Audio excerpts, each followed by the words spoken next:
कि हमने जात, पंथ, धर्म, भाषा और सेक्स के आधार पर हमने किसी को डिस्क्रिमिनेट नहीं किया।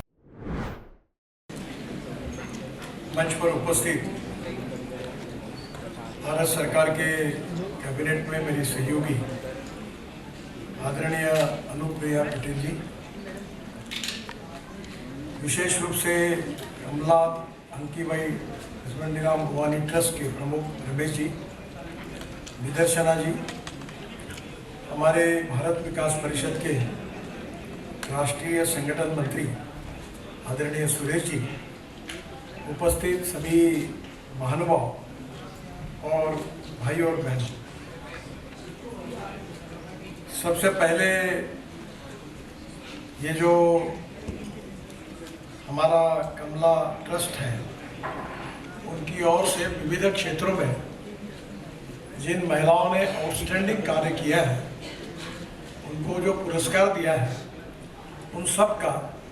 मैं हृदय से बहुत बहुत अभिनंदन करता हूं और उनको बहुत बहुत धन्यवाद। विशेष रूप से मुझे इस बात की खुशी है कि अभी आपके सामने लता जी बोल रही थी, तो उन्होंने जो बात दोहराई कम शब्दों में, वो बहुत महत्वपूर्ण है। हमारा इतिहास, संस्कृति और विरासत हमारी सबसे बड़ी ताकत है और इसलिए इस समाज के आगे जो अनेक परिवर्तन हुए हैं, उसमें दो तीन बातें बहुत महत्वपूर्ण हैं और हमारे संविधान में ये कहा गया है कि हमने जात, पंथ, धर्म, भाषा और सेक्स के आधार पर हमने किसी को डिस्क्रिमिनेट नहीं करना चाहिए। सबको अधिकार है अपने विकास का और संविधान ने फंडामेंटल राइट्स भी हमको दिए हैं और फ्रीडम्स भी दी है और इसके आधार पर हम ऐसी समाज व्यवस्था निर्माण करना चाहते हैं कि जिसमें किसी भी व्यक्ति के साथ जात, पंथ, धर्म, भाषा, सेक्स के आधार पर कोई भेदभाव न हो। हम ये भी चाहते हैं कि कोई भी व्यक्ति उसकी जात, पंथ, धर्म, भाषा और सेक्स इससे बड़ा नहीं होता, उसके गुणों से बड़ा होता है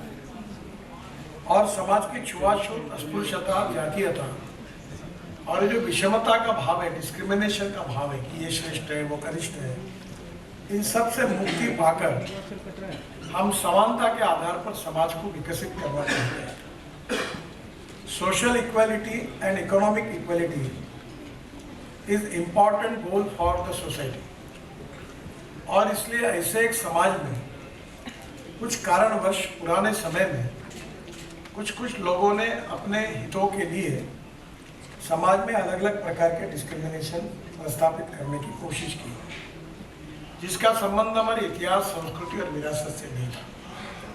और इसलिए आज हम जरूर ज्ञान, विज्ञान, तंत्र विज्ञान, innovation, entrepreneurship, science, technology, research की सक्सेसफुल प्रैक्टिसेस, जिसको हम नॉलेज कहते हैं, वो नॉलेज को हमारी सर्वोच्च प्राथमिकता है।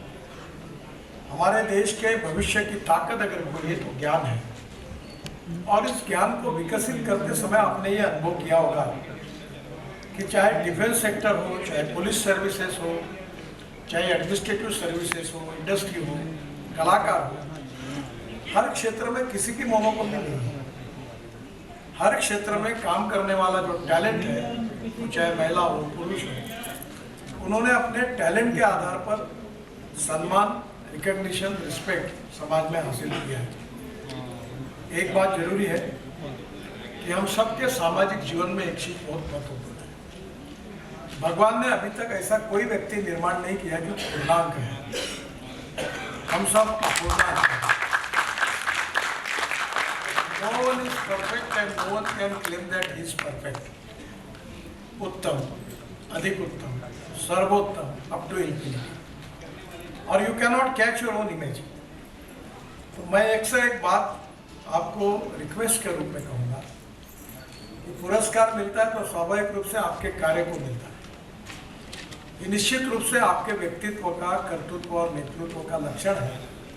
कि आपको रिकग्निशन मिला है, पर ये